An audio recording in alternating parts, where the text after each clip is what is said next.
আলহামদুলিল্লাহ। সাথে সাথে দরুদ ও সালাম শান্তি বর্ষিত হোক দয়ার নবী বিশ্ব নবী নবী কুলের সরদার সাইয়্যিদুল আম্বিয়া শাফিউল মুজনিবিন মুহাম্মদ সাল্লাল্লাহু আলাইহি ওয়াসাল্লামের উপরে।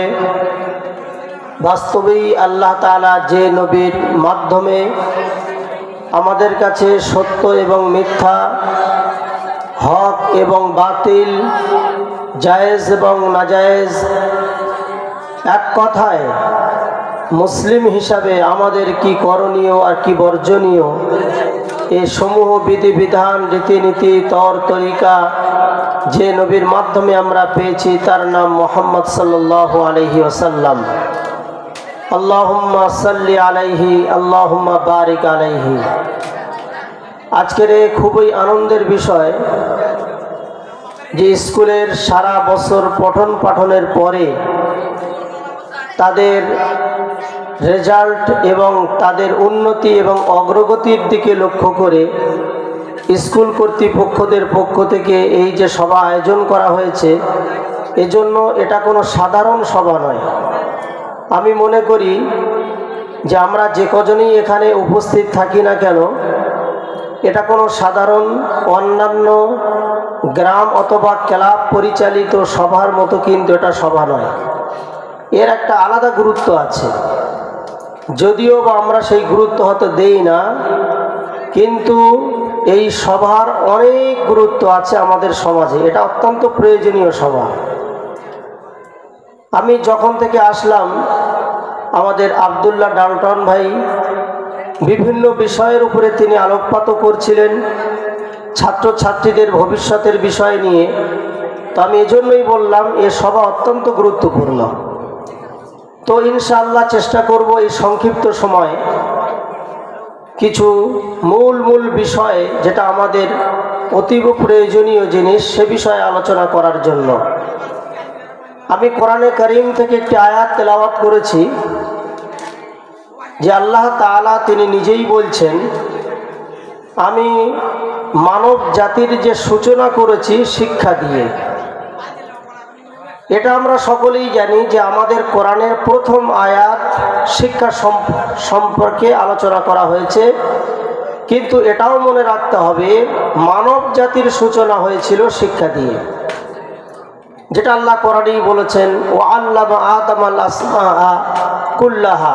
যখন আমি আদম আলাইহিস সালাতু ওয়াস সালামকে সৃষ্টি করেছিলাম, তো ফেরেশতারা ঈর্ষা করেছিল, তারা প্রতিবাদ করেছিল যে আল্লাহ, এ মানুষ সৃষ্টি করার কি প্রয়োজন আছে?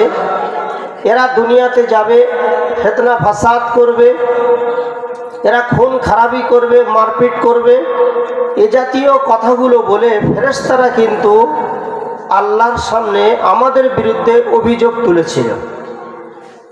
আল্লাহ তাআলা সেই সমূহ অভিযোগগুলো তিনি যে খণ্ডন করেছেন, সেটা শিক্ষার বুনিয়াদে।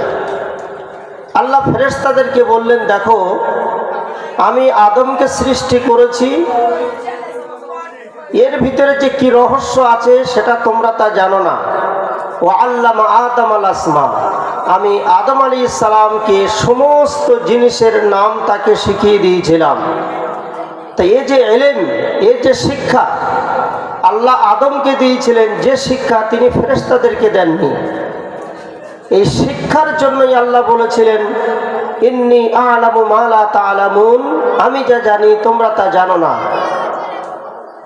শুধু এখানে শেষ নয়, আল্লাহ আদম আলাইহিস সালামকে তিনি যে কত শিক্ষিত, তার যে কত জ্ঞান আছে, যে জ্ঞানটা ফেরেশতারা বুঝতে পারেনি, এই জ্ঞানের বহিঃপ্রকাশ ঘটানোর জন্য আল্লাহ তাআলা আদম আলাইহিস সালামকে ফেরেশতাদের সামনে ডাকলেন। একদিকে ফেরেশতা মণ্ডলী, আর একদিকে আদম আলাইহিস সালাম, বাহাস হচ্ছে। আল্লাহ আদম আলাইহিস সালামকে বলছেন যে তুমি তোমার যে জিনিসগুলো আমি শিখিয়েছি ওগুলো এদের সামনে পেশ করো। ওয়া আল্লামা আদমাল আসমাআ কুল্লাহা সুম্মা আরাযাহুম, তারপরে তিনি পেশ করলেন, পড়ে শোনালেন। তো এই হলো আমাদের আদম আলাইহিস সালাম, আমাদের জাতির পিতা, জাতির জনক আদম আলাইহিস সালাম, তার শিক্ষার সূচনা। ঠিক এই ধারাবাহিকতা বজায় রেখেই জাহিলি যুগে, যে যুগটাকে আমরা জাহিলি যুগ বলে আখ্যায়িত করি, সেই যুগে যখন কোরআন নাজিল হলো, তো মুহাম্মদুর রাসূলুল্লাহ সাল্লাল্লাহু আলাইহি ওয়াসাল্লাম তার পিতা আদম আলাইহিস সালামের শিক্ষার ধারাবাহিকতা বজায় রাখতে গিয়ে তার উপরে কোরআনের যে প্রথম আয়াত নাজিল করা হলো, সে আয়াতটাও ছিল শিক্ষা সম্পৃক্ত আয়াত, শিক্ষা সম্পর্কে আলোচনা করা হয়েছে। আল্লাহ নিজেই বলছেন, ইকরা বিসমি রাব্বিকাল্লাযী খালাক, পড়ো তোমার রবের নাম নিয়ে, পড়ো তোমার রবের নাম নিয়ে। এখানে একথা বলা হয়নি যে তুমি কোরআন পড়বে না হাদিস পড়বে, এসব কিছু না। কিছু মানুষ বলে যে শিক্ষা বলতে কেবলমাত্র ধর্মীয় শিক্ষা, আধ্যাত্মিক জগতের শিক্ষা, আখেরাতের শিক্ষা, দুনিয়াবী শিক্ষা নয়। আসলে তা নয়। কোরআনের প্রথম আয়াতে আল্লাহ যেটা বললেন, পড়ো তোমার রবের নাম নিয়ে। তো যাই পড়ি না কেন, এই উন্নতির যুগে, আধুনিক যুগে আমরা যদি আকাশে ওড়ার চেষ্টা করি, তো রবের নাম নিয়ে আমাদেরকে উঠতে হবে। তো সমস্ত দিকে আমরা যদি দেখি, পড়ার নির্দেশ দেওয়া হয়েছে। যাই পড়ি না কেন, আল্লাহর সম্পর্কে ধারণা ঠিক রেখে, তৌহিদগত আকীদা ঠিক রেখে আমরা যদি পড়ি, তাহলে সে পড়াটা আমার জন্য জায়েজ হবে, বৈধ হবে। তো এই শিক্ষার ধারাবাহিকতা বজায় রাখতে গিয়ে মুহাম্মদ সাল্লাল্লাহু আলাইহি ওয়াসাল্লাম সাহাবীদেরকে যেভাবে ট্রেনিং দিয়েছেন, তারপরে আমরা দেখতে পাই যে মধ্যযুগে মুসলমানরা এই শিক্ষার লাইনে এতটা উন্নতি করেছিল, যা অকল্পনীয় ব্যাপার।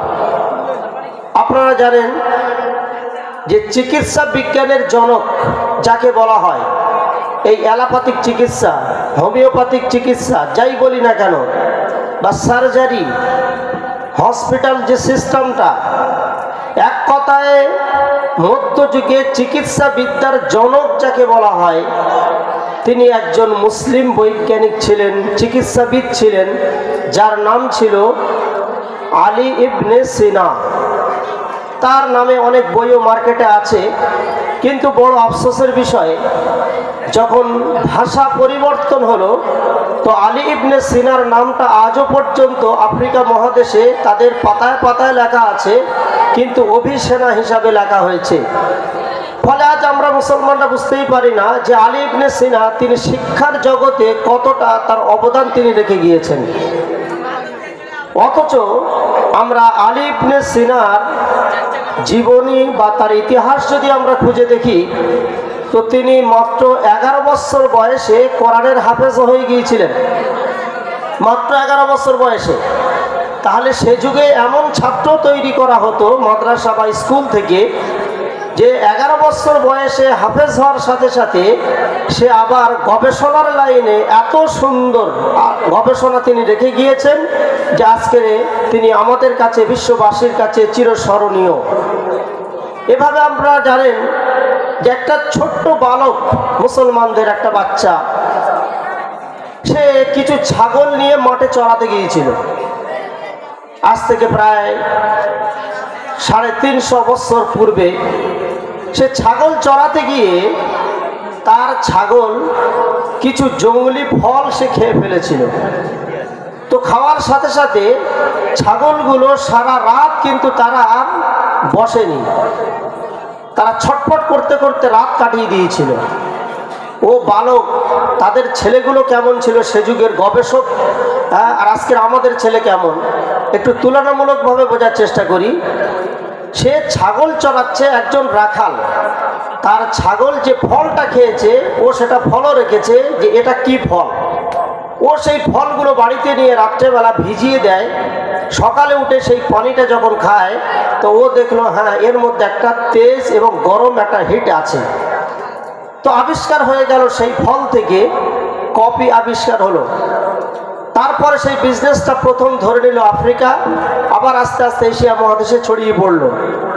ফলে আজ ইতিহাসের পাতায় স্বর্ণাক্ষরে লেখা হলো যে একজন মুসলিম শিশু বালক, সে চা বা কফির আবিষ্কারক হয়ে গেল। আপনারা জানেন যে প্লেনে করে আজকের আমরা উড়ি, এই প্লেনের এক কথায় বিমানের পিতা হিসাবে একজন মুসলিম বৈজ্ঞানিককে আমরা জানি। রসায়নবিদ্যার জনক, কতগুলো নাম গোনাবো, আপনারা শুধু ইতিহাসগুলো দেখে নেবেন।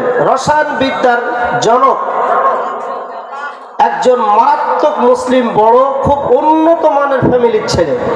তার নাম ছিল হযরত জাবির ইবনে হাইয়ান। তিনি মাত্র 16 বছর বয়সে রসায়নবিদ্যার উপরে এমন গবেষণা চালিয়েছিলেন যে তার ধারে কাছে অন্যান্য কোনো বৈজ্ঞানিকরা ঘেঁষতে পারেনি।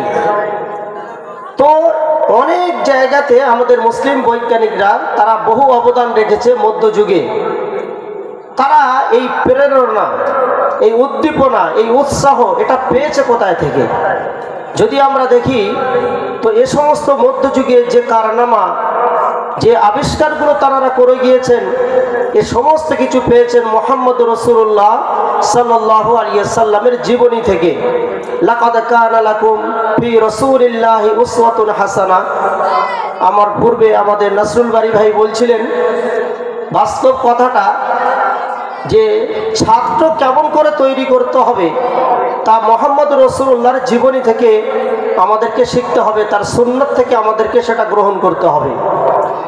তো এ সমস্ত মুসলিম বৈজ্ঞানিকরা যা কিছু করেছে মুহাম্মদ সাল্লাল্লাহু আলাইহি ওয়াসাল্লামের আলোকে, কোরআন এবং হাদিসের আলোকে তারা এই জিনিসগুলো গবেষণা করে বার করেছিলেন। আজকের আমরা কোথায়? তারপরে একটা যুগ আসলো যে আস্তে আস্তে এ দুনিয়া যখন দেখলো মুসলমানরা এরা যে উন্নতি করতে চলেছে সারা পৃথিবীতে, এরা যে ছাপ ফেলতে চলেছে, সুতরাং এদেরকে একটু ব্রেক করতে হবে। প্ল্যান পরিকল্পনা মোতাবেক মুসলমানদের শিক্ষার জগৎ থেকে সরিয়ে দেওয়া হলো। এবং আপনারা জানেন এই ভারতবর্ষে শুধু নয়, অবিভক্ত ভারতবর্ষ যখন ছিল তখন ফরাসি বিপ্লব এবং ইংরেজদের যৌথ প্ল্যানে মাদ্রাসা শিক্ষা আর স্কুল শিক্ষা দুটোকে প্রথম আলাদা করে দেওয়া হলো। আমাদের পতন ওই দিন শুরু হয়েছে যেদিনে মাদ্রাসা আর স্কুল দুটো আলাদা বিল্ডিং হয়েছে, দুটো আলাদা ধারণা করা হয়েছে সমাজে। তখন থেকে মুসলমানরা ভাগ হতে শুরু করেছে।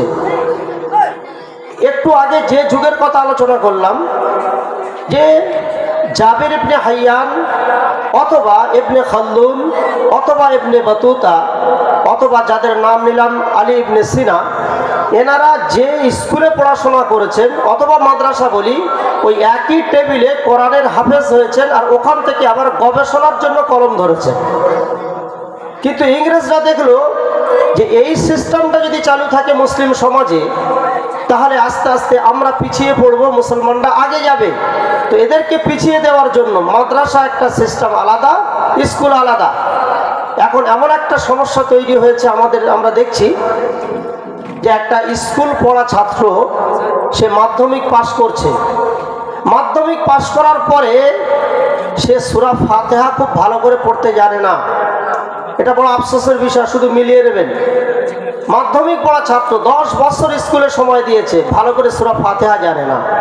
তো সূরা ফাতিহা যদি না পড়তে পারে সহি শুদ্ধভাবে, যেটা প্রতি রাকাতে নামাজে প্রয়োজন হয়, তো তারপরের সূরাটা সে কি শিখবে?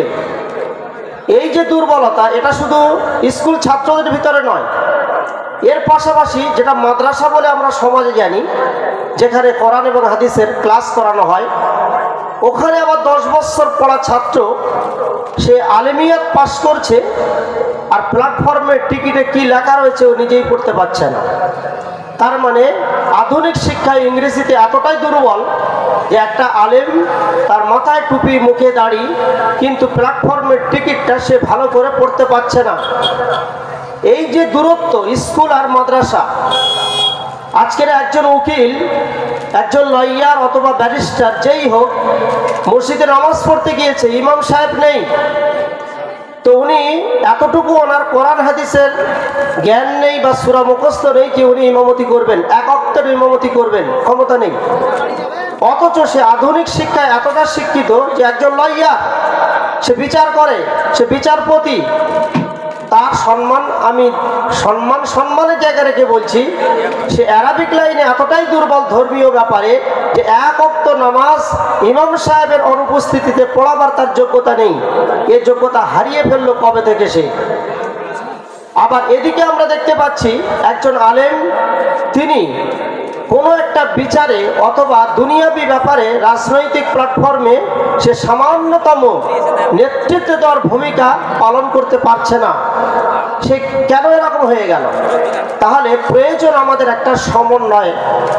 স্কুল এবং মাদ্রাসার সিলেবাসের মধ্যে এমন সুন্দর একটা মিলবন্ধন তৈরি করতে হবে যে আমরা আশা করব যে আগামীতে এই প্রতিষ্ঠান থেকে যেন ওই রকম ছাত্র বার হয় যারা উভয় লাইনে শিক্ষিত হবে এবং তারা সমাজে একটা ভালো ভূমিকা রাখবে।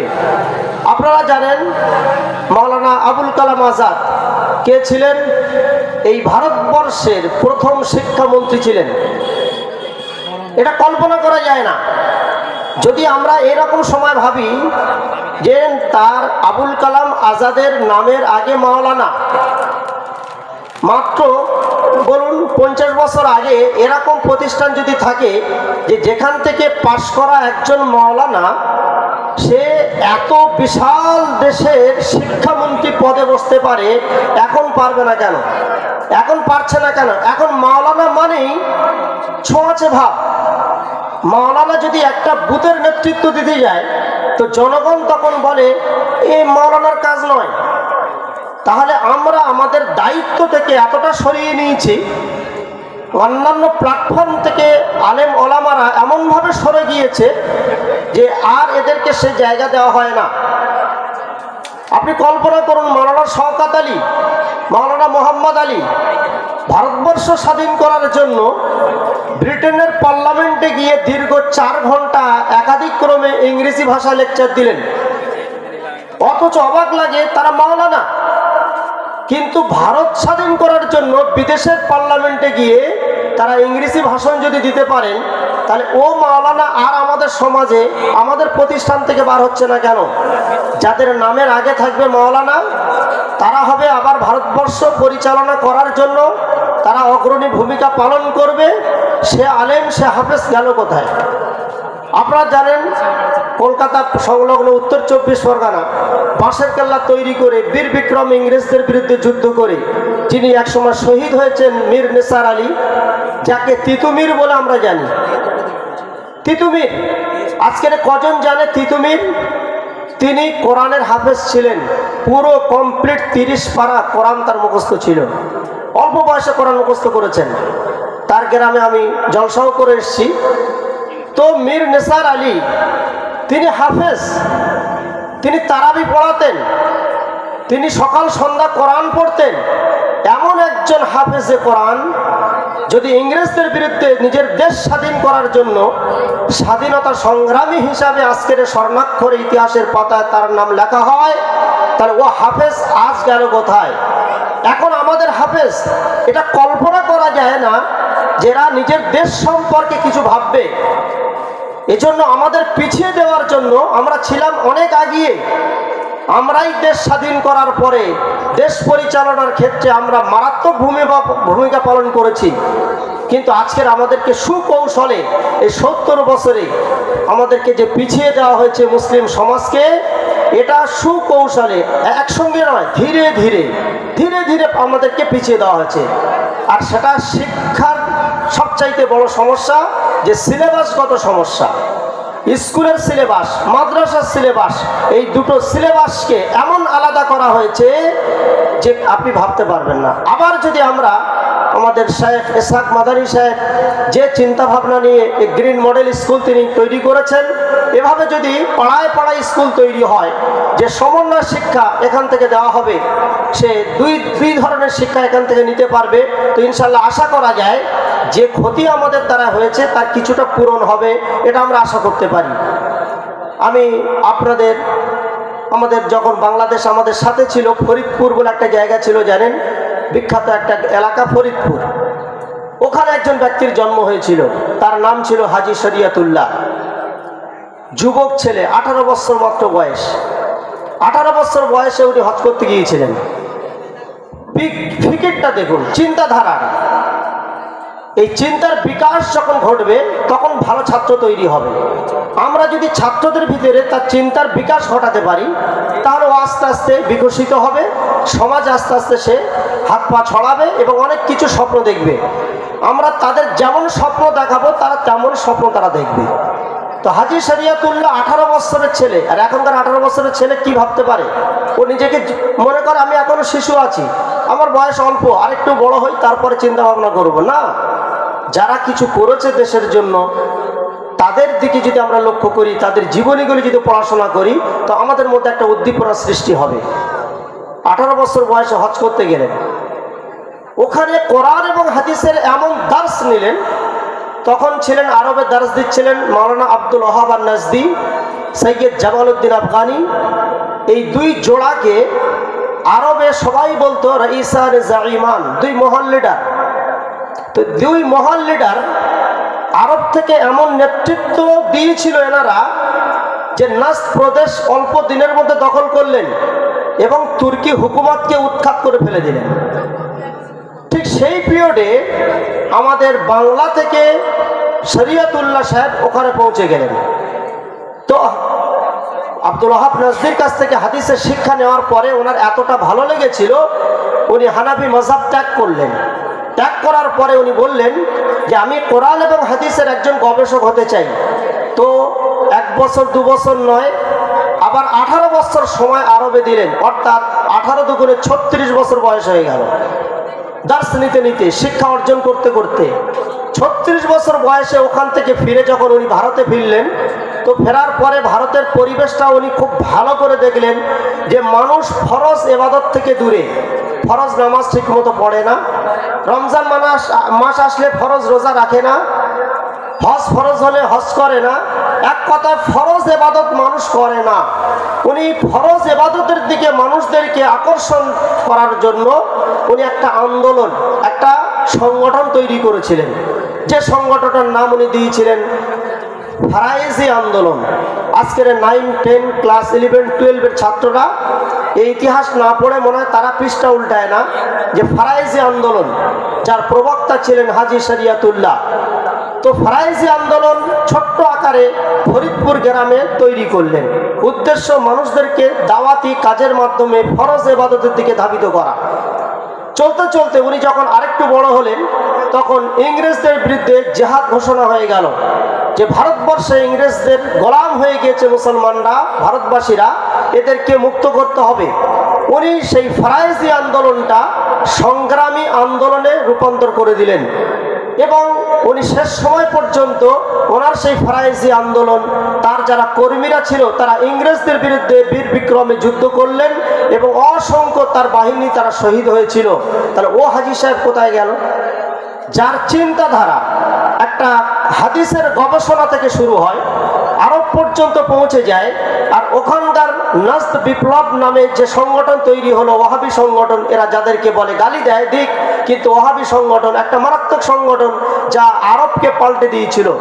যে কাবা ঘরের ভিতরে 4 মুসাল্লা রাখা হতো কাবা চত্বরে, যেখানে মাজার পর্যন্ত তৈরি করার জন্য তুর্কি হুকুমত রাজি হয়ে গিয়েছিল।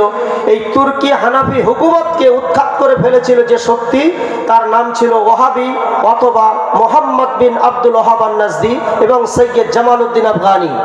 আজকে তাদের কাছ থেকে হাদিস কোরআন এমন শিখলেন যে তিনি এখানে এসে ভারতবর্ষে ইংরেজদের বিরুদ্ধে জেহাদি এবং সংগ্রাম করলেন। তো ও হাজী সাহেব আজ আমাদের সমাজে আর কেন জন্ম নেয় না? এজন্য সব লাইনের উদাহরণ। রাত অনেক হয়েছে, আমাদেরও কলকাতা ফিরতে হবে, রাত্রে গাড়ি আছে। এজন্য আমি প্রথমেই বলেছি যে লম্বা চওড়া বক্তব্য নয়, ছাত্র মডেল ছাত্র তৈরি করতে হবে। এমন ছাত্র আমাদের তৈরি করতে হবে যে ছাত্র, আমরা একটু আগে আলোচনা করলাম, ওই ছাত্র দরকার। লাস্ট একটা ইতিহাস, আমি ছাত্রদের জন্য শুধু এই কথাগুলো বলছি যে আমাদেরকে তাদের কাছ থেকে শিখতে হবে। ভারতবর্ষে 2টো মাদ্রাসা আছে জানেন, একটার নাম হলো দারুল উলুম দেওবন্দ। দারুল উলুম দেওবন্দ মাদ্রাসা যিনি তৈরি করেছিলেন তার নাম মাওলানা কাসেম নানদভী। আর পাশাপাশি আলিগড় ইউনিভার্সিটি, এটাকে তৈরি করেছিলেন স্যার সৈয়দ আহমদ। এখন এরা দুজনা এক টেবিলে পড়াশোনা করেছিল। এনাদের দুজনার শিক্ষক ছিলেন, তার নাম মাওলানা মাহমুদুল হাসান গাঙ্গোহী। গাঙ্গোহী থানায় বাড়ি, তাই গাঙ্গোহী বলা হয়। মাওলানা মাহমুদুল হাসান গাঙ্গোহীর টেবিলে বসে দুজন ছাত্র তৈরি হলো। এবার মেজাজটা দেখুন, সে যুগের পরিস্থিতি কেমন ছিল। একজন ছাত্র কাসেম নানদভি, উনি বললেন আমি অ্যারাবিক ইউনিভার্সিটি বা আরবি মিডিয়াম তৈরি করব। তো ঠিক আছে, উনি আরবি মিডিয়াম তৈরি করলেন, তার নাম দেওয়া হলো দারুল উলুম দেওবন্দ। ওখান থেকে কোরআন হাদিস আরবি শেখানো হবে এবং দেওবন্দে বসে ফতোয়া দেওয়া হলো যে ইংরেজি ভাষা শেখা হারাম। ওরা ইংরেজি মিডিয়াম তো তৈরি করা দূরের কথা, কাসেম সাহেব বললেন যে এ ভাষা শেখাই হারাম। তাই উনি আরবির উপরে চাপ দিলেন, আরবি মিডিয়াম নির্মাণ করলেন। সাল ছিল 1867 সাল, মনে রাখবেন। এই 1867-তে দেওবন্দ মাদ্রাসা তৈরি হলো। যখন ইংরেজদের বিরুদ্ধে ফতোয়া দেওয়া হলো যে ইংরেজি ভাষা শেখা হারাম, তো ওনার আরেক সাথী স্যার সৈয়দ আহমদ, উনি রেগে গেলেন। উনি বললেন না, ইংরেজদের বিরুদ্ধে যুদ্ধ করতে গেলে ওদের ভাষা যদি আমরা না জানবো, না শিখবো, তাহলে আমরা কিভাবে ভারতবর্ষে টিকে থাকবো। তো উনি তাড়াতাড়ি একটা ইংলিশ মিডিয়াম, আমরা যেটা বর্তমানে আলিগড় ইউনিভার্সিটি, উনি নির্মাণ করলেন। বেশি দিন নয়, মাত্র 10 বছর পরে 1878 সালে। তো 1878 সালে আলিগড়, তার 10 বছর আগে 1867-তে দেওবন্দ তৈরি হলো। এবারে দেখুন, এই দুজনের লড়াই চলতে লাগলো। জিতে গেল কারা? স্যার সৈয়দ আহমদ। যে চিন্তাধারা সেই 1878 সালে তিনি বাস্তবায়ন করেছিলেন দারুল উলুম দেওবন্দ, আজ 100 বছর পরে এসে তারা তওবা করে একথা স্বীকার করতে বাধ্য হয়েছে যে আমরা ইংরেজি ভাষার বিরুদ্ধে যে ফতোয়া জারি করেছিলাম যে ইংরেজি ভাষা শেখা হারাম, এটা আমাদের ভুল সিদ্ধান্ত ছিল। এখন শুধু দেওবন্দের ভিতরে অন্তত 50টা ইংলিশ মিডিয়াম ওরাই তৈরি করেছে। এজন্য আমাদের সব ধরনের ওলামাদের জানতে হবে এবং সেখান থেকে নিতে হবে যে আমাদের করণীয় কি আর আমাদের কি বর্জনীয় আছে। এজন্য আমি আমার ছাত্রদের কাছে আশা করব যে এলেম এবং জ্ঞান আমরা ওটাই অর্জন করি যেটা কোরআন এবং হাদিসের আলোকে হবে, এটাকে বাদ দিয়ে নয়। আমি একথার দ্বারা এটা বোঝাতে চাচ্ছি না যে বুখারী পড়ার প্রয়োজন নেই, না, আমরা চাই যে একটা ছাত্র সে বুখারী পড়বে, আবার তার সাথে সাথে সে বুখারীর দ্বারা এমন অনুপ্রাণিত হবে, এমন প্রভাবিত হবে যে ও আবার দুনিয়াবি সব বিষয়গুলো সে গবেষণা করবে। আমি কালকের মিডিয়াপুরুষে বলছিলাম যে আমাদের সামনে আজকের বর্তমানে 3টে জিনিস চ্যালেঞ্জ হয়ে দাঁড়িয়েছে। এর মোকাবেলা করবে কারা? এই ছাত্রগুলো যদি আমরা এর নীতিগুলো এখান থেকে শিক্ষা না দিই, শুধু ধর্মনীতি শিখিয়ে দিলে তো হবে না। আবার ধর্মনীতি যদি আপনি ব্যাখ্যা করেন, তো ধর্মনীতির ভিতরে রাজনীতি, ধর্মনীতির ভিতরে অর্থনীতি, ধর্মনীতির ভিতরে আপনার সমাজনীতি, কি নীতি নেই, পারিবারিক নীতি থেকে শুরু করে রাষ্ট্রনীতি, সমস্ত নীতি আপনি এর মধ্যে পাবেন। যদি বলেন না ধর্মনীতির বাইরে এগুলো, তাহলে ইংরেজরা যে চক্রান্ত করেছে আমরা তাতে পা দিলাম, আমরা তাতে ফেসে গেলাম। ওরা চায় যে আমরা সুকৌশলে পিছিয়ে যাই। তো আজকের চ্যালেঞ্জ আমাদের সামনে বর্তমানে, আমার তো মনে হয় এত বড় চ্যালেঞ্জ পৃথিবীতে মুসলমানরা সম্মুখীন হয়নি, সেটা হলো যে অর্থনীতি চ্যালেঞ্জ। আজকের কিছুদিন আগে আপনারা জানেন যে রাশিয়া এমন একটা অর্থনীতি চালু করেছিল যেটাকে আমরা সমাজতন্ত্র অর্থনীতি বলি। এই সমাজতান্ত্রিক অর্থনীতিটা, যেটাকে সোশ্যালিজম বলি, সারা পৃথিবী কিন্তু ছেয়ে গিয়েছিল। এমনকি আরব ওয়ালারাও প্রভাবিত হয়েছিল এই রাশিয়ার অর্থনীতিতে। এই অর্থনীতির মূল বক্তব্য কি ছিল জানেন? বক্তব্য ছিল এটাই যে মানুষ যা কিছু ইনকাম করবে তার মালিক সে হতে পারবে না। সে ইনকাম করবে, কামাবে, উপার্জন করবে লক্ষ লক্ষ টাকা, কোটি কোটি টাকা, কিন্তু মালিক সে হবে না, মালিক হবে রাষ্ট্র। ফলে এই তথ্যের উপরে দাঁড়িয়ে পুরো টোটাল চীন, রাশিয়া, আমাদের কেরালা, পশ্চিমবাংলা, অনেকগুলো দেশ এর গ্রাসে এর ধান্দায় চলে গেল এবং এই নীতি চালু করলো যে দেশের টোটাল সব কিছুর মালিক হবে রাষ্ট্র। ব্যক্তি মালিকানা শেষ করে দিল। আমি ইনকাম করব, আমার জমি, আমার বাড়ি, আমার গাড়ি, আমি মালিক হব না। সরকার বলবে যে তুমি অতটুকুনি মালিক হবে যতটুকুনি তোমার প্রয়োজন। তুমি ইনকাম করতে পারো দিন শেষে 1000 টাকা, কিন্তু তোমার প্রয়োজন যদি 100 টাকা হয়, ওই 100 টাকার তুমি মালিক হবে, 900 টাকা সরকার থাকবে। ওটা সরকার চাইলে বিলিয়ে দিতে পারে। ফলে কিছুদিন আগে আপনারা জানেন, যারা জমিদার ছিল, এই জমিদারদের জমিগুলো সব খাস করে দেওয়া হলো, জনগণদের ভিতরে বেটে দেওয়া হলো। সরকার কর্তৃক এই কাজটা করা হয়েছিল। কেন? যেহেতু তোমার প্রয়োজন 2 বিঘে, তুমি কেন 10 বিঘে রাখবে? তোমার 10 বিঘে প্রয়োজন, তুমি 100 বিঘের মালিক থাকতে পারবে না। জমিদারি খতম করে দেওয়া হলো। এই চ্যালেঞ্জের মুসলমানরা মোকাবেলা করেছে।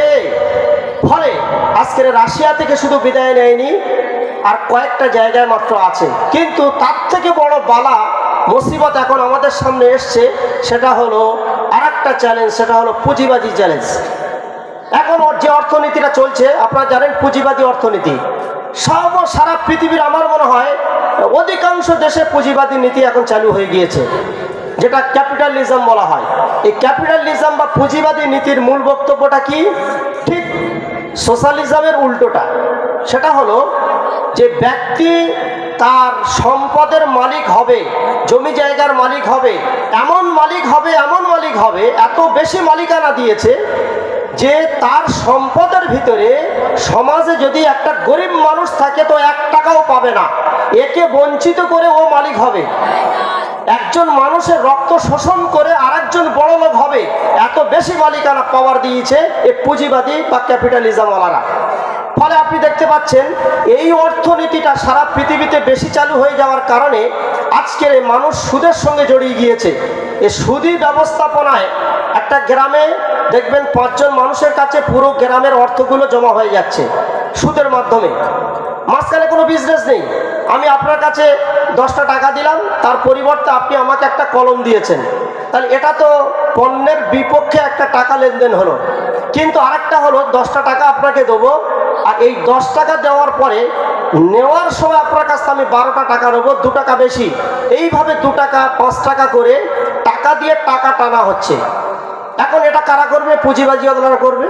গ্রামে যদি 10 জন বড়লোক থাকে, ওরা এখন আর মার্কেটিং করতে চাচ্ছে না, ওরা পণ্যদ্রব্য কিনে বিজনেস করতে চাচ্ছে না, যে বিজনেসটা আল্লাহ রাসূল হালাল করেছেন। একটু আগে আয়াত পড়লাম, ইয়া আইয়ুহাল্লাযীনা আমানু হাল আদুল্লুকুম আলা তিজারা, এমনকি ব্যবসার কথা বলবো না? তো ব্যবসা সর্বক্ষেত্রে জায়েজ। ওরা বললো না, ব্যবসা করে টাকা ইনকাম করব, ও মাঠে ঘাটে যাওয়া যাবে না।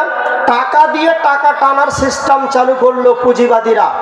ফলে পুরো গ্রামে যদি 1 কোটি টাকা থাকে, তো 1 কোটি টাকার মধ্যে দেখবেন ও অন্তত 75 লাখ টাকা কয়েকটা লোকের হাতে জমা হয়ে গেল।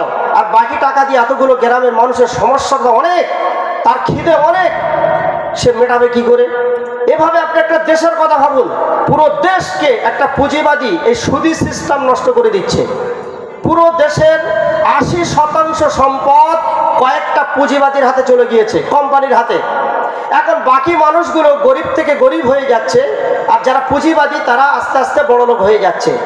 এখন তারা কোনোদিন কল্পনা করে না যে আমার এই 100 টাকার ভিতরে গরিবের একটা হক আছে, অথবা আমার সম্পদের ভিতরে অসহায় দুস্থ পরিবারদের তাদেরও কিছু ব্যাপার আছে। ভাবেই না, এরা ভাবার সুযোগ নেই। তো এই 2 অর্থনীতির মাঝখানে ইসলাম একটা অর্থনীতি দিয়েছে।